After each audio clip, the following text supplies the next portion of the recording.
Hello, Eugenie here. Today we speak with Peter Berryman, a man who is so highly qualified that he literally has more letters behind his name than in it. He has completed a Bachelor of Science Naturopathic Diploma, a Diploma of Astropsychology, a Bachelor of Medical Science, an Advanced Diploma in Homeopathy, a Postgrad Diploma in Health Science, Graduate Certificate in Education, and a Master of Science in Complementary Medicine.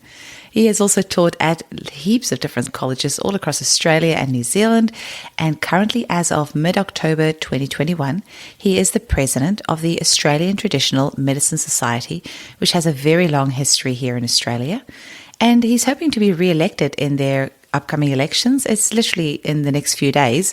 Voting finishes on the 27th of October 2021. So I was personally very grateful that I got to pick his brain a bit towards the end of this episode with some homeopathic questions that I have sometimes wondered about myself, and I feel like I learned so much during this episode. So just a note for the general public, or if you're new to homeopathy, it gets a little bit hairy towards the end. So if you have trouble keeping up with what Peter is saying, don't worry, the last bit is really aimed more at practitioners.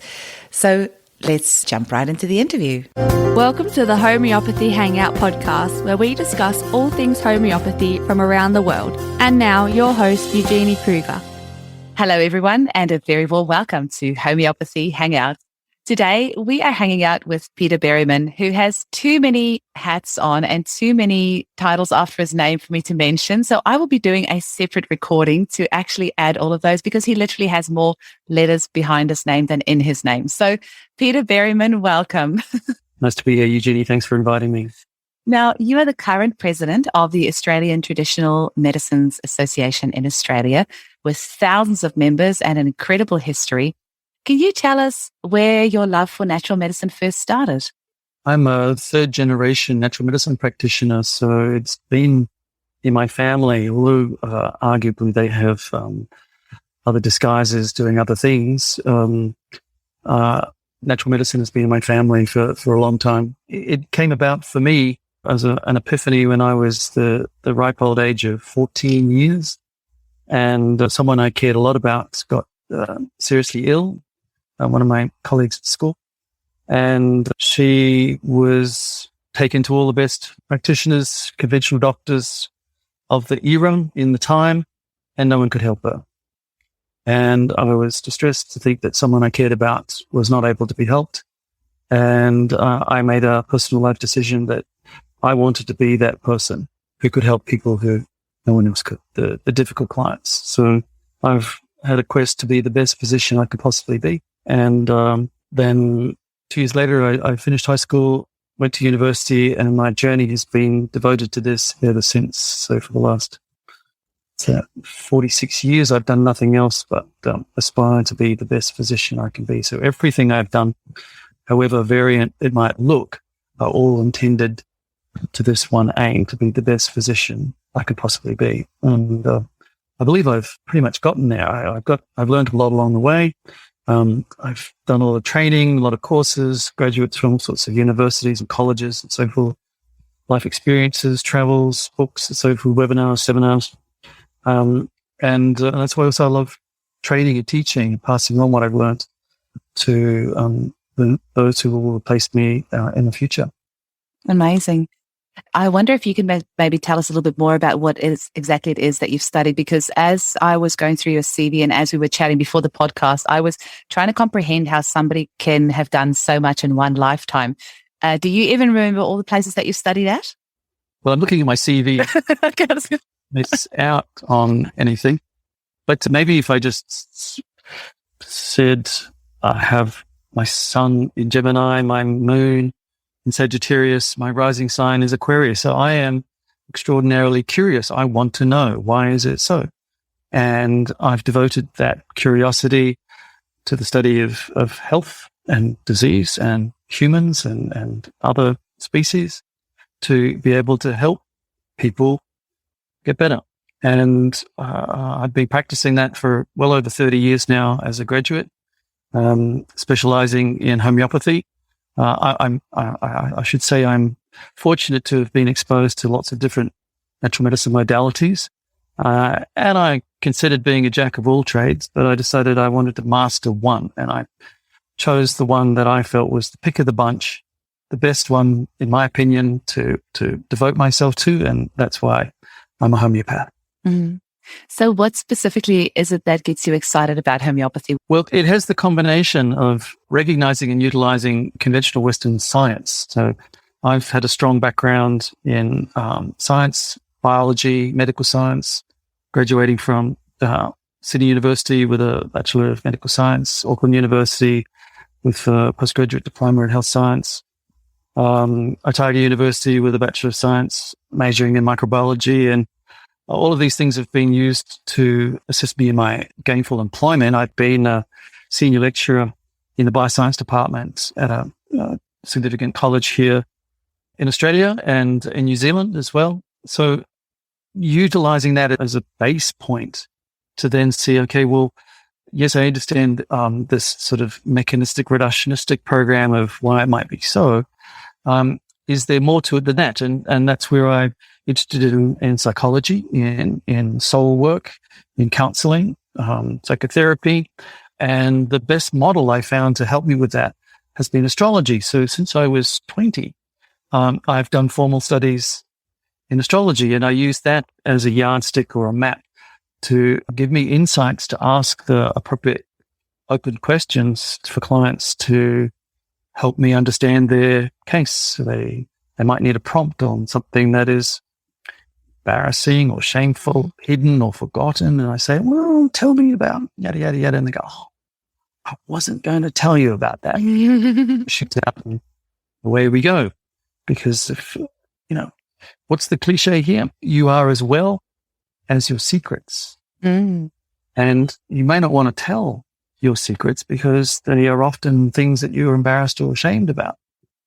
And in a case taking, we want to have an environment where a client feels comfortable enough to tell you what's important. And that's why I don't use intake forms. I just say, okay, so how can I help you today? Mm-hmm. Please talk about anything. If it's got to do with you, it's useful, it's relevant.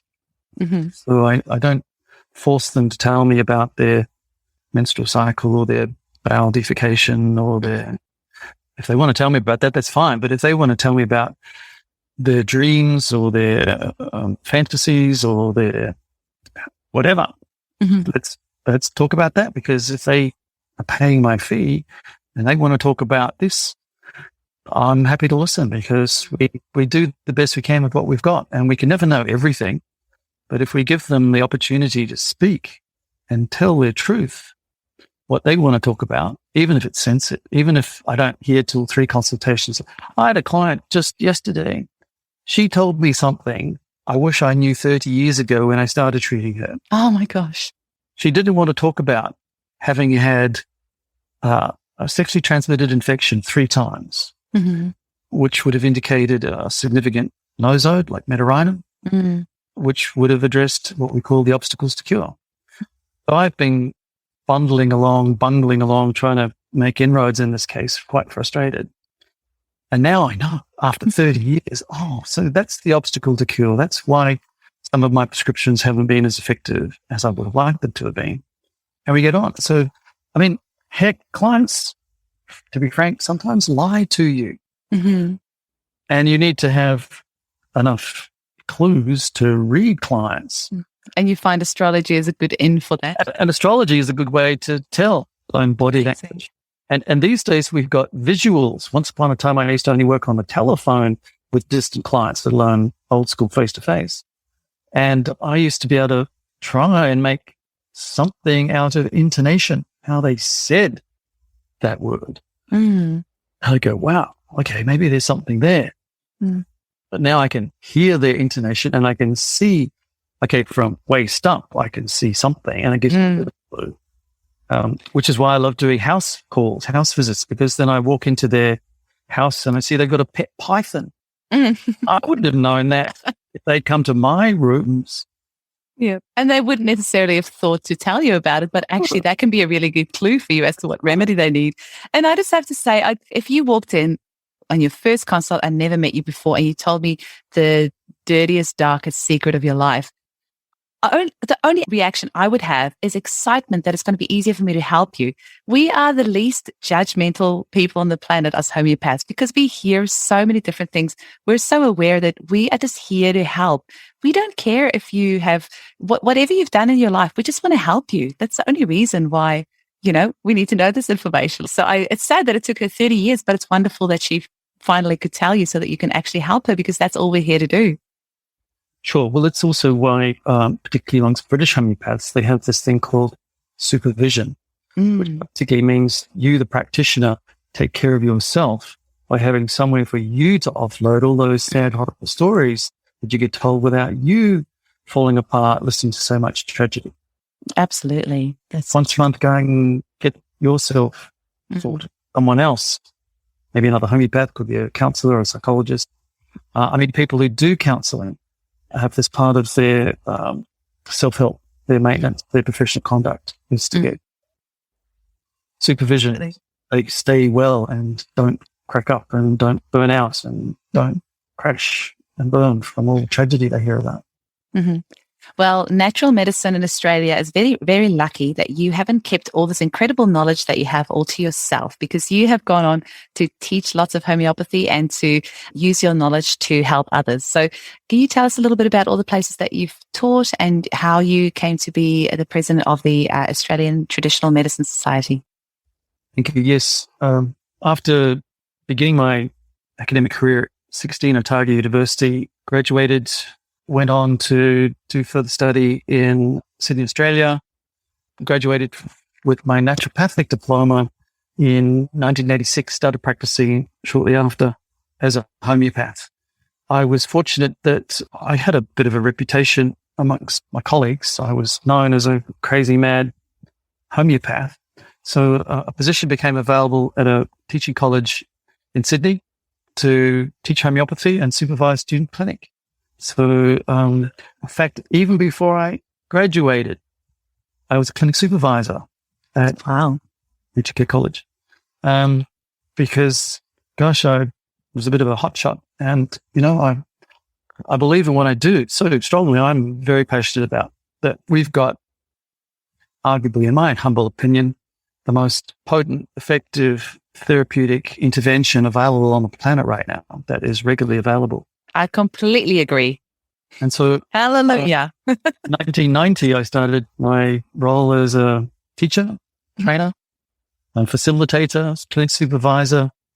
I had multiple institutions in Sydney that I would teach at, ACNT, UTS, Echuca College, Sydney College. And I would go over to New Zealand and teach for the Bay Plenty College of Homeopathy as well at their Auckland campus. I started out doing postgraduate programs, but then I got invited to be their academic manager and was based in Tauranga for 2 years, teaching at all their campuses. But then I got headhunted to go back to Australia and got an academic position at the Div College of Natural Health in their bioscience department. And I would be loaned to the homeopathic department as well to teach homeopathy and supervise student clinic on an as-need basis. And then that's gone on with, as I say, with Australis College and recently Switch On Health, an online college based out of Brisbane where I live now. Mm-hmm. Wonderful.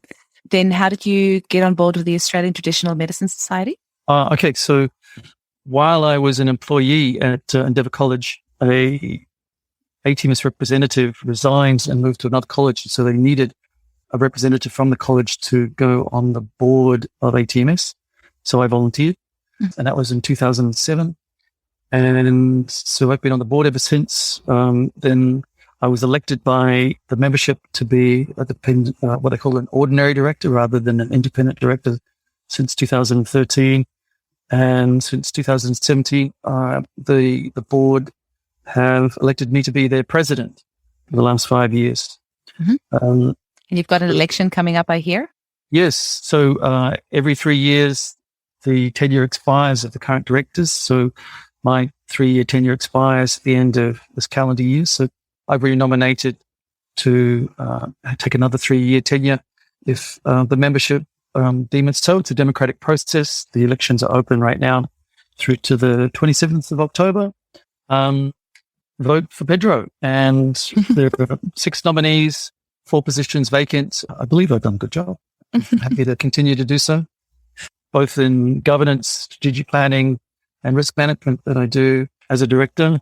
Our committees, that's the workhorse of ATMS, is our 7 committees devoted to a number of topics, reporting back to the board. I have a lot of passion and devotion and good ideas about what we can do as a team to improve the natural medicine landscape in Australia for all modalities, including homeopathy. And ATMS has got thousands of members and it's been going for several decades. Do you want to tell us a little bit about the society itself? Dorothy Hall, who was considered the grand old dame of Australian herbal medicine, started ATMS in 1984. And she set up standards of education. So we have industry standards, which are arguably independent of anything else anyone else does in the government or in other RTOs. And we've just grown and blossomed. We've got about 8,500 members across Australia in about 20 different modalities. So it keeps me universal, because as crazy as I am about homeopathy, I'm very sympathetic that clients may find their niche with massage, reflexology, iridology, acupuncture, osteopathy, chiropractic. Heavens knows what might be the right thing for you. And therefore, I'm extremely tolerant of difference. So, absolutely. We always need to have that choice for sure. Yeah, because, what happens to the failures? If the homeopath fails, where do we send them to? I send them to an acupuncturist or an osteopath or someone else. So they may be able to make a breakthrough if I fail. Exactly. Can the general public sign up as a general member with ATMS as well, or is it just for professionals? We do have a criteria called associate member, which is not a practicing member. So they can be a member of the public who just wants to support. They have an annual membership fee, so they don't get to vote in the elections, but they certainly can support us. We have an online Friends of ATMS as well, which is another network of folk who support us. They don't pay to do that. So there's 2 ways for the general public to become involved. We have an annual reach out to the public called Natural Medicine Week, usually at the end of May every year, where we get our members to host events in their private practice, or these days we've been doing things online. So online events, and getting a lot of publicity using our own communication channels through social media to let folk know about the brilliant issues that are available in natural medicine, including homeopathy, all of them. So it might be a tea tasting, it might be seated massage, complimentary. We had an expo in the Houses of Parliament in June. We petitioned the parliamentarians to have what's called a Parliamentary Friends of Complementary Medicine and Natural Therapies. So we went down and we booked part of the rooms in the Senate, and we had an open day. And we had parliamentarians, we had their staffers, we had the janitor come in. Wow. And, we did seated massage, we had videos, we did some testing, some functional testing. That's nutritionists know about that. And I was in charge of the tea table. And bespoke herbal tea preparations, a bit of this, a bit of that, to help you with something simple. And what was the reception like? Like they loved it. Really? It was all free. Our sponsors helped cover the costs of the ones we were giving away and the teas we were giving away. But our lobbying endeavor here on behalf of ATMS and our membership is to improve the people who work at Parliament House. There are over 7,000 people per day work at Parliament House on an average day, to let them know what really is natural medicine, because they may have weird and crazy ideas about what it is and isn't.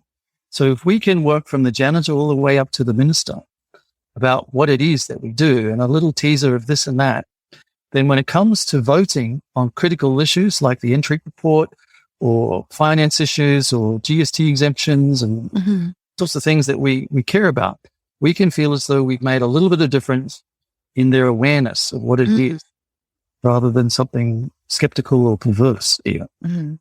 That's such a brilliant idea. Whoever came up with that idea deserves a gold medal. That was very smart. It was one of the directors on the ATMS board. Brilliant. Committee, and she's up for re-election. Christine Pope. Excellent. It's wonderful just getting the person behind the therapy, or like you said, perverse even. I always laugh, but in Laurel Chaitin's documentary, Just One Drop, she asked people on the street, what do they think homeopathy is? And one guy says, oh, homeopathy is when you touch yourself in a weird way. People do think all sorts of weird things about natural medicine. So you guys actually going there and showing them what it is and getting them a taste of it. I think that's brilliant. Sure. It's an extension of what we do with natural medicine. We do that in collaboration with other associations, and other associations are welcome to take this opportunity of going to Parliament House and utilising this facility that we've got going. And, we've got sympathisers to senators, members of Parliament, ombudsmen, staffers, all the way down to people who sweep the floor at night. So wonderful. Want to make a difference. Yeah. And actually, speaking of Just One Drop, I hope most of our regular listeners of this podcast have watched the documentary by now. Certainly, we've talked about the NHMRC report a few times. Jerry Dendrinos in our second episode kind of went into the whole NHMRC report and what that's meant for homeopathy in Australia. And that is still going on at the moment. And I know just the other day you had another meeting with the ombudsman, they're just trying to get to the centre of all of this. But when all of that happened, that NHMRC report, suddenly you could not study homeopathy in Australia anymore. And I think there's been about 3 or 4 years where there was nowhere in Australia where you could study homeopathy. And just recently, there is a school called Switched On Health, which have received their registration with the ATMS. And I'm so excited that we can now study homeopathy in Australia again. So that's pretty amazing. Can you tell us a bit about that? Yes. Once upon a time was a health training package for the 4 ingested modalities, including advanced diploma of homeopathy. That was cancelled in 2015. It was taught out by the end of 2018. And that leaves a significant hole in a potential pathway for potential students to be practitioners that they can't do an advanced diploma. So RTOs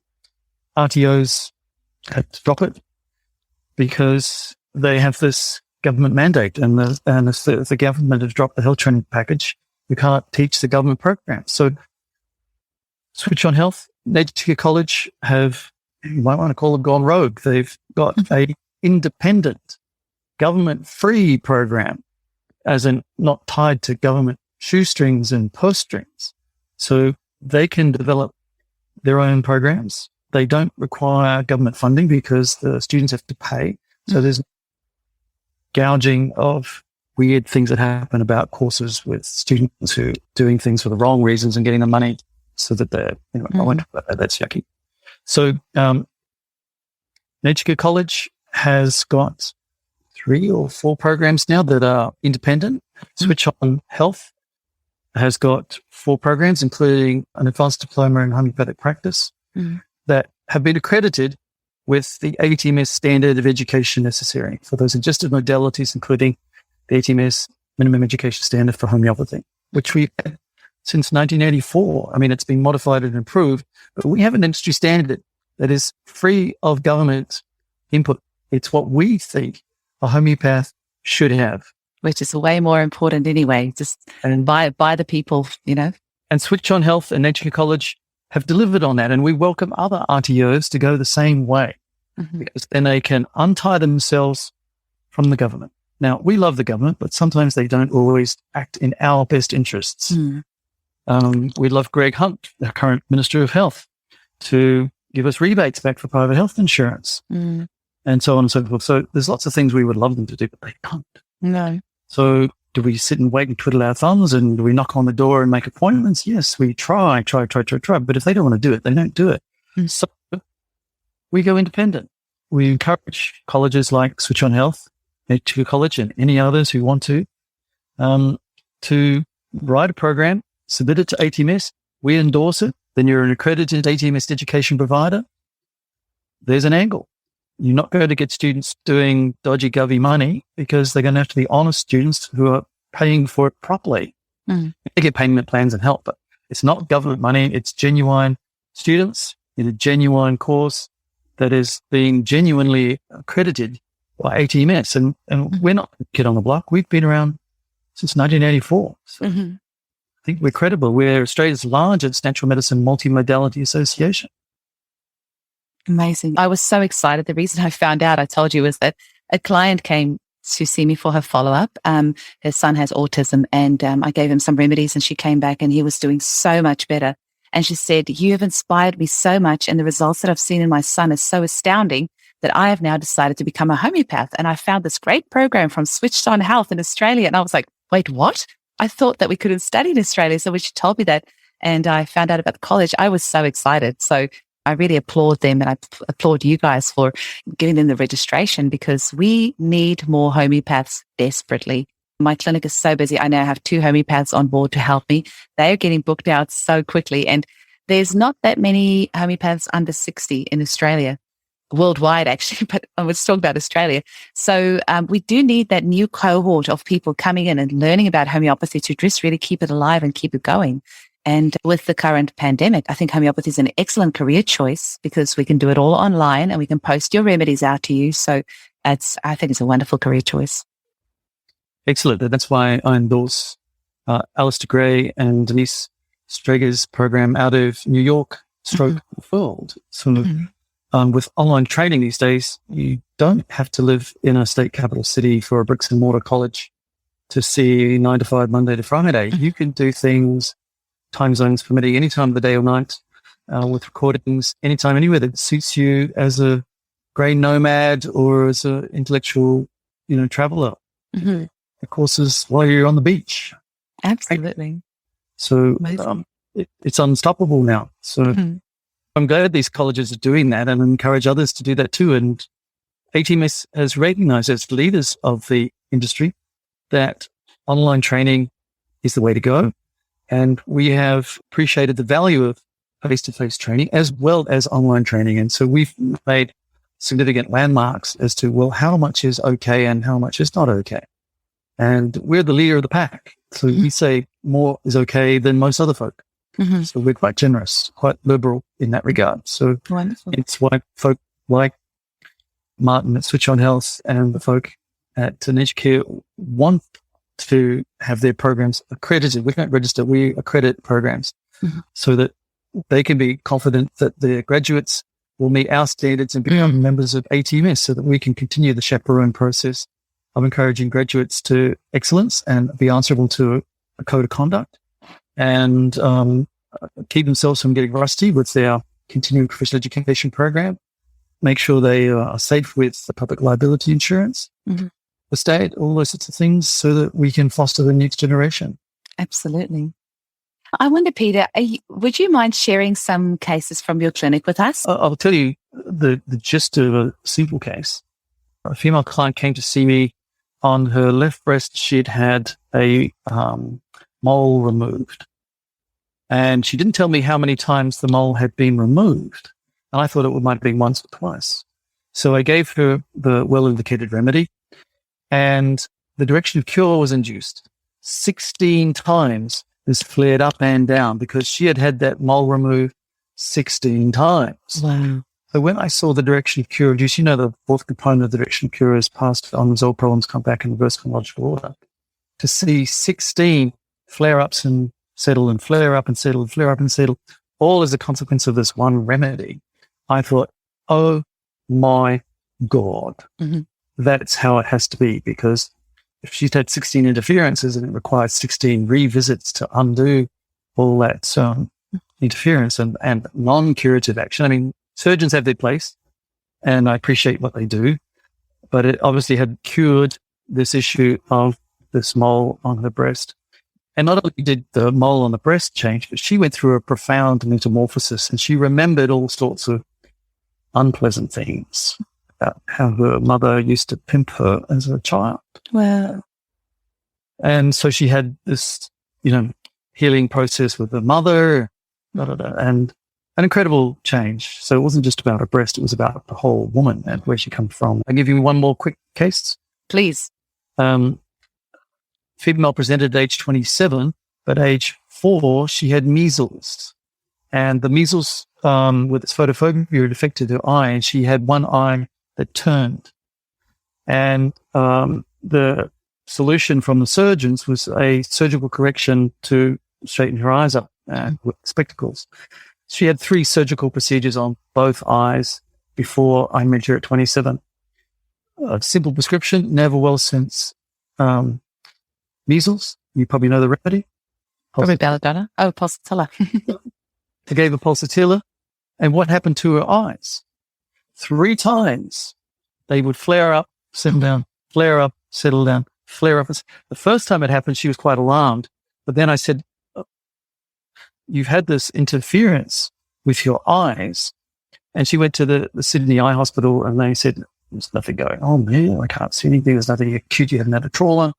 So we deduced it was a chronic regression. Then when it happened the second time and the third time, we weren't so panicked because we said, oh, there we are. It's a curative response.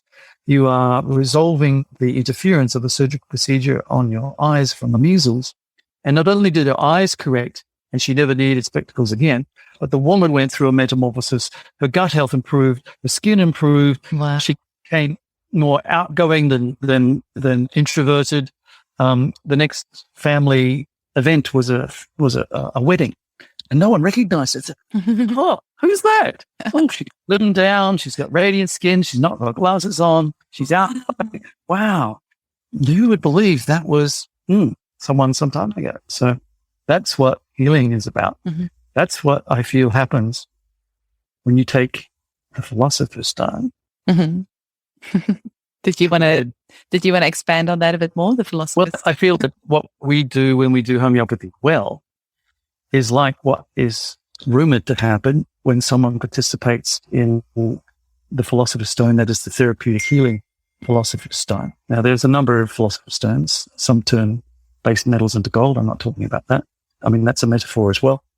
But the metaphor of taking someone who is ill, someone who is leaden, and turning them into gold, someone who is healthy and radiant and blossoming and well. That's what I think we do practicing medicine. Now, it happens in other areas of life, whether you're an engineer or an artist or a sportsman.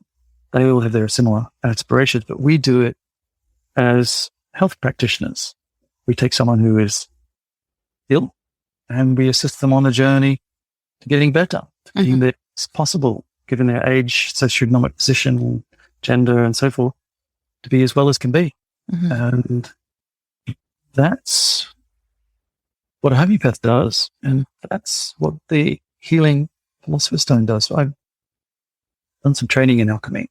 In a sense, well, in case you didn't know, the curricula in alchemy includes astrology and a Jewish tradition called the Kabbalah, and sacred geometry and all sorts of things. And we focus on the plant kingdom, the mineral kingdom, the animal kingdom, and we make things in the laboratory, and it's amazing. And it's one of my quests to give back something to homeopathy. Is I'd like to see if we can make better, stronger, more potent, more effective medicines, particularly plant medicines which have been handicapped, because the way that the existing homeopathic pharmacopoeia states a mother teacher is made is that something called the mark, which is the twiggy bits, are thrown out because they're not soluble in alcohol or water, and the mark is removed. It's not contributing to mother teacher, and this is called the body of the plant. The soul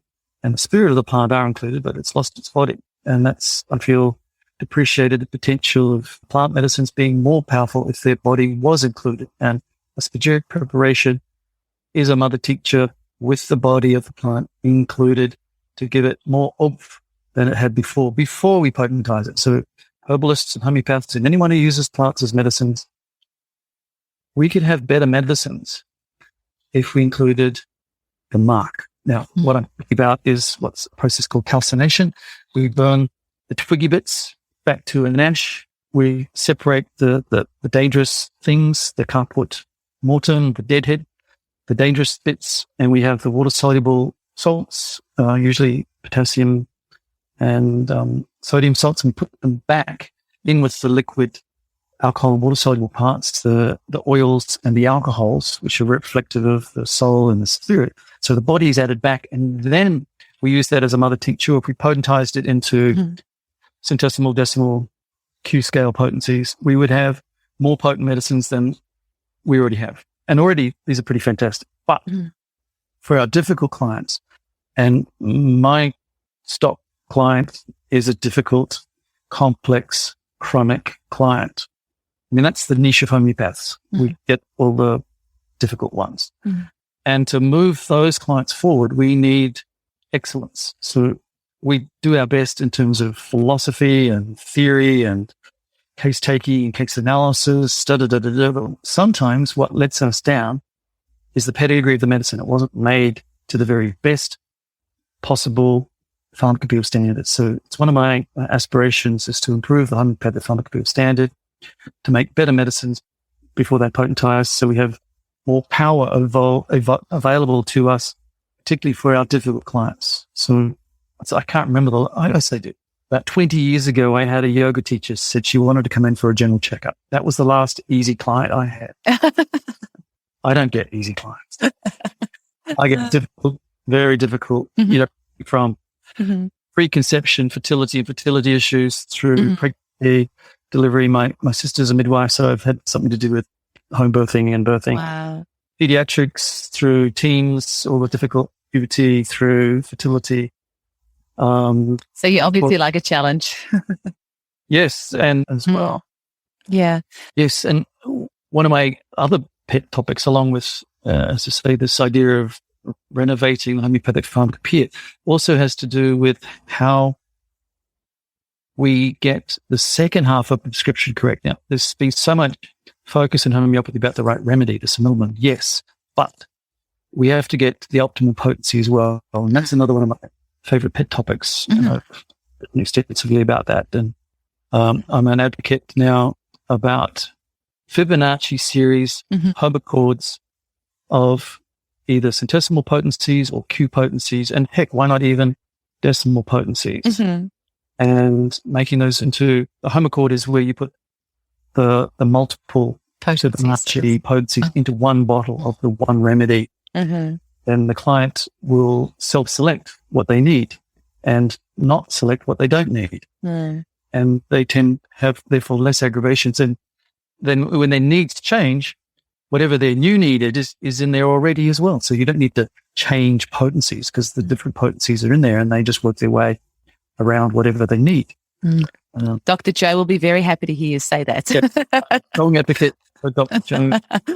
And also my myth busting, this idea that posology has been hung up and obstructed on the idea between these alleged high and low potencies. And I've written about how there is no such thing. There's a paradox that is simplified into a half-truth about high and low potencies, but they don't tell you the other half of the truth that paradoxically says, well, actually, that's not quite correct. So this is the sine wave idea rather than a linear up or a linear down. We'll give a warning to the general public. I have a feeling we're going to get into the nitty-gritty of things right now, but I would love us to go here because many of my mums are becoming such great home prescribers. So I reckon let's rev it up a gear. Let's change things up because this podcast has only ever been done for people of the general public, but we're going to be revving up things a little bit and chat to us about potency purely for my own selfish reasons, because that's something I often struggle with. Finding the remedy out of 8,000 odd remedies is hard. But next thing is potency, and that's a whole other story. So, Peter, you've got the floor. Go for it. All right. Well, homeopaths have to do two things right. Select the right remedy and give it an optimum potency. And if we've done both of those right, how we know we've done it right is the direction of cure is induced. So there are so many guidelines around how to find the simillimum, the right remedy. I'm not going to go into that, but what I can offer you is that I have suggested a solution to the other half of the prescription, the posology, the potency, the dosing issue. That once you found the simillimum, then you put into one bottle in the centesimal scale each of the Fibonacci potencies, starting with 3C, just to avoid some of the gross toxicological problems of 2C, 1C, and mother teaching. So there's 3C, 5C, and up to 243C go into one bottle. And then the client takes their dose from that. And for an average chronic client, it might be 5 drops in the mouth. It's plus 5 times between doses, the day, every day, to the next review, which might be in a week or a month. I mean, a bottle on that sort of regime, a 25 ml dropper bottle will last about 4 weeks. So at the latest, speak again in 4 weeks, if not sooner, and see how they go. And what you would expect, had you got the right remedy with this as the other half of the posology optimal dose issue, what people call a minimum dose, the client should be making some excellent progress in accordance to the direction of cure. And if they want to express it as a percentage and say, I've had 5, 10, 20, 50% progress since starting, then you've got a quick feedback. Well, okay, so I got the remedy right. The potency was in there. They got the optimum dose they needed. They've made this progress and keep on sailing on until they reach either the point of cure and they're sorted, discharged, or if they're not and they're on some plateau below cure, then we need to revise, perhaps review, maybe change the remedy and continue on again. So what I'm suggesting is this is a solution that is not addressed in the literature, and hardly anyone has got their mind around it. Joe's got an idea. An author in 2012 called Michelle Shine had a crack at it, but she got hung up. She didn't get over this issue of high and low, so she clung on to this idea that there are high and low potencies. There's not, and attempted to address this issue, which is not possible. So if we could get over this myth of high and low and address that any potency could be an optimum potency, if that's the client's optimum potency individualized for their needs, then we don't have to get hung up on, 3C is a low potency and 10M is a high potency. Because when we appreciate the sine wave, those different potencies may be at the same point on the sine wave, delivering the same therapeutic intervention, and we've given them the wrong name. And we see if we see things from left to right rather than up and down, high and low. Because look, here's the basic idea. Hahnemann said, I want medicines to be rapid and gentle. And if we do that, then we get a curative response, a permanent curative response. So how do we deliver rapid? Sakasha or trituration, right? And so we have in our potentizing process a step-by-step process, and that's why it's called intercurrent succussion, because we do a phase of diluting, and we dilute by a ratio of either 1 in 10, 1 in 100, or 1 in 50,000.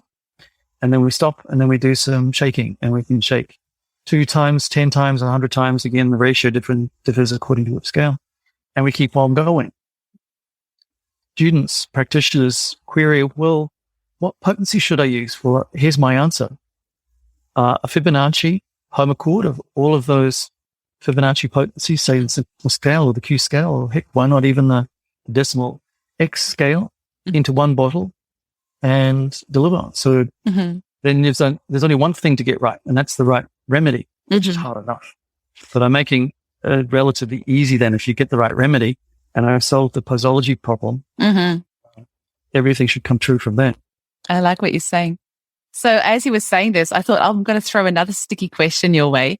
I think it was Laurel Chaitin, that filmmaker of Just One Drop in our podcast, was saying, she just wishes homeopaths would prescribe a bit more consistently. And I said to her, well, I actually like that we don't, because we're all so different. But I feel like we have an explosion in homeopathy of different prescribing methods and different ways of analyzing the case. Do you give just one remedy, or do you give 10 different remedies? Do you give an organ support, or do you what do you think is the answer to that? Should we all prescribe exactly the same way, or is it good that we're all different? And what does that mean for the public who want to go see a homeopath? Maybe have previously seen one who just gave them one remedy. Now they go to somebody else and they walk away with 10. What do you have to say about that? This is potentially highly confusing, because there's an author who wrote a book on 17 different ways of being a homeopath, all these different methodologies. And arguably they all have a time and a place. Was that Ian Watson? Methodologies of homeopathy. Yeah, there was all my textbooks. Yeah. So reading that, you get an idea, gosh, there are so many ways that you can call yourself a homeopath and do something very different from someone else who calls himself a homeopath. And again, because I'm into inclusivism rather than the opposite, I'd say, well, look, if you're getting a curative response, if you're inducing the direction of cure, who am I to say you're wrong? And who am I to say that I'm right and you're wrong? Because my path has been evolutionary, and things I do now, I never dreamt of. I taught myself new tricks that no one taught me, and I would have never dreamed of them. So these things I pass on to my students and in my writings, because I want to leave a legacy to help those behind that. So I told you some of these ideas about having a home accord, having multiple potencies in one bottle. I've tipped on this idea of having a spagyric tincture of a plant as your starting product before you potentize it. This idea of solving the myth of high and low potencies. There's a paradox of a sine wave that as you go from left to right across a scale, it simultaneously gets stronger and weaker and stronger and weaker and stronger and weaker as you go across, because we are simultaneously doing dilution and succussion. So we get weaker by dilution and stronger by succussion, weaker by dilution, stronger by succussion. You get the idea. So it's not linear of one or the other. It goes up and down like a sine wave with peaks and troughs.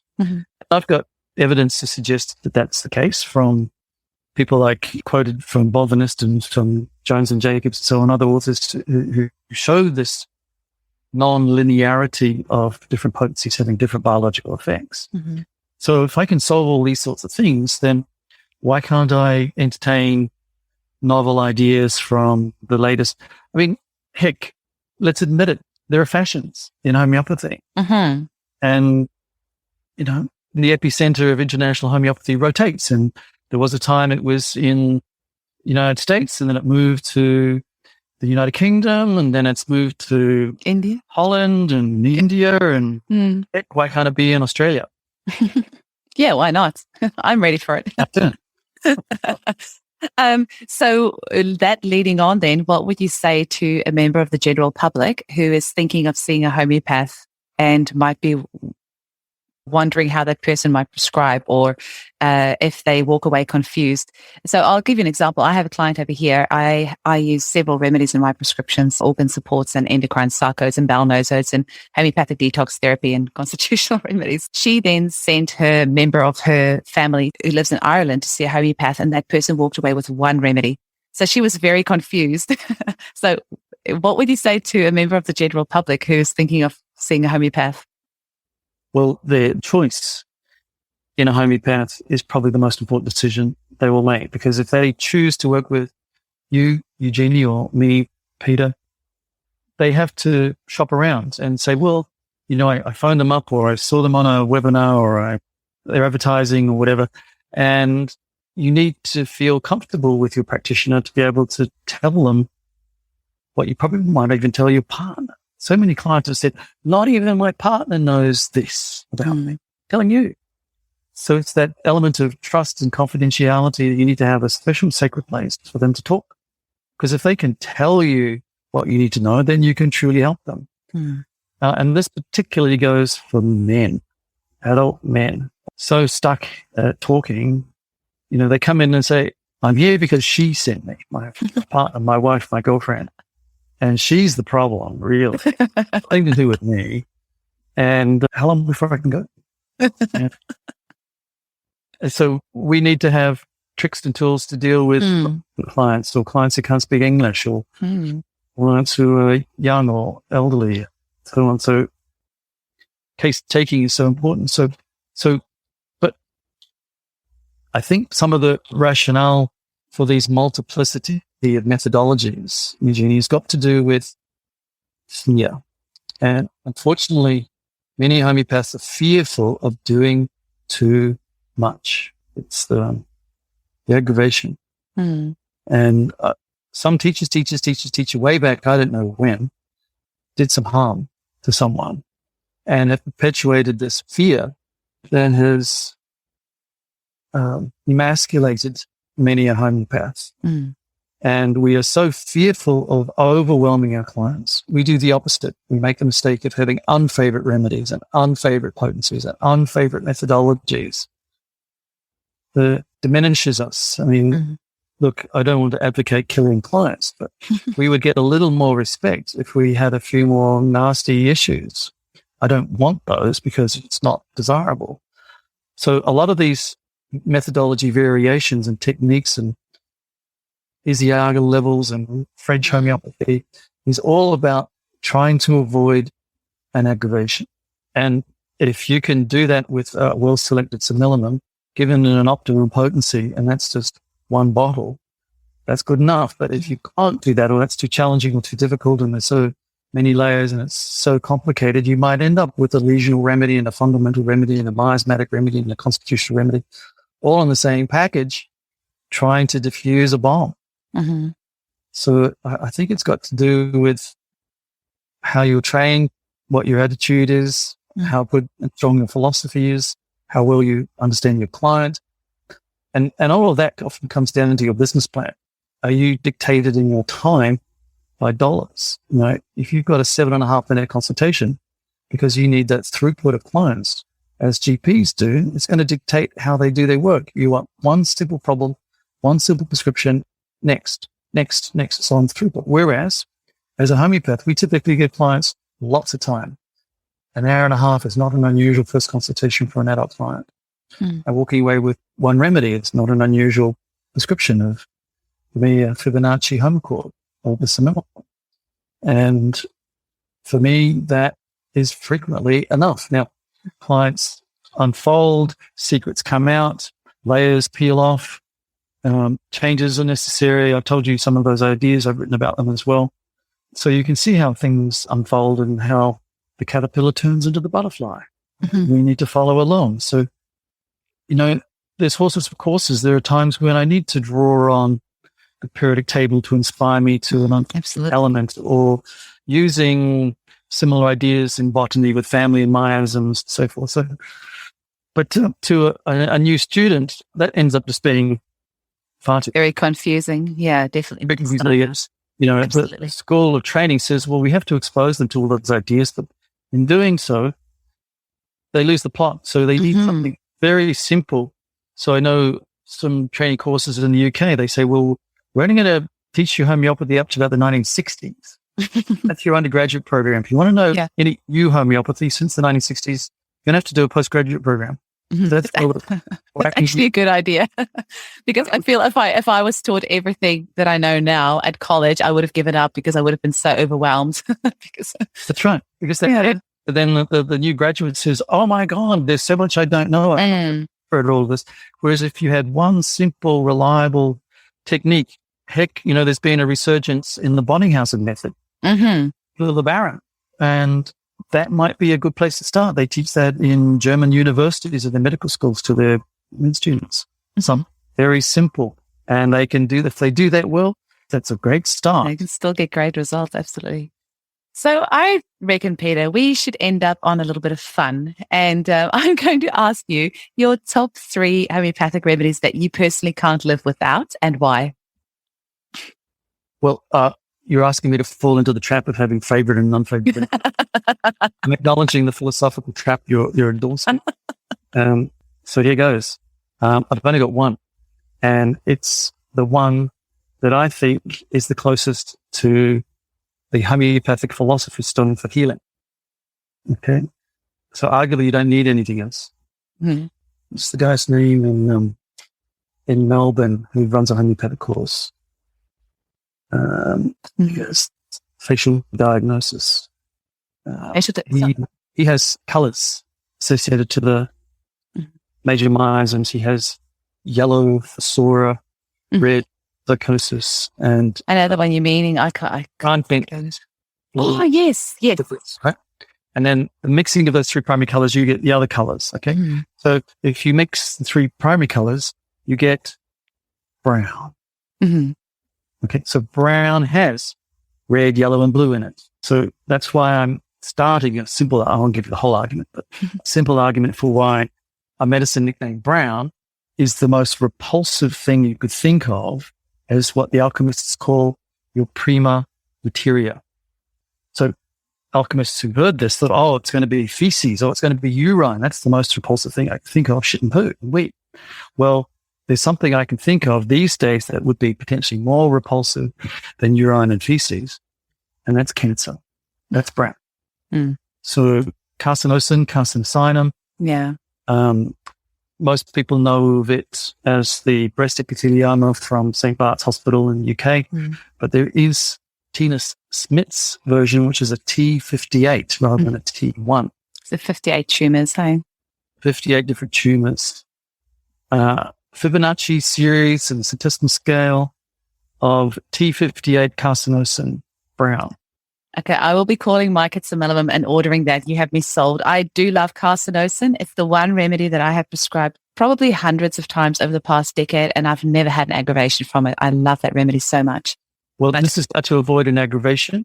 This is how to avoid all those other having lesions in a Fibonacci chord. Ozodes and love it. So we get away from that French Isiago stuff. Is the bomb. Mm-hmm. Excellent. and in case, one more tip as to why this might be so special is if you know about physiology and the cell cycle, you've heard of telomeres and telomere shortening as to how you get to the Hayflick limit and why cells have planned senescence called apoptosis after 50 to 70 cycles of reproduction. And that's what death by old age is. You have enough critical cells dying in a critical organ that the organ fails and you fail, and at 115 you die. That's when you're supposed to die. Okay, so that happens because telomeres shorten. Now, telomeres in the cancer cell do not shorten.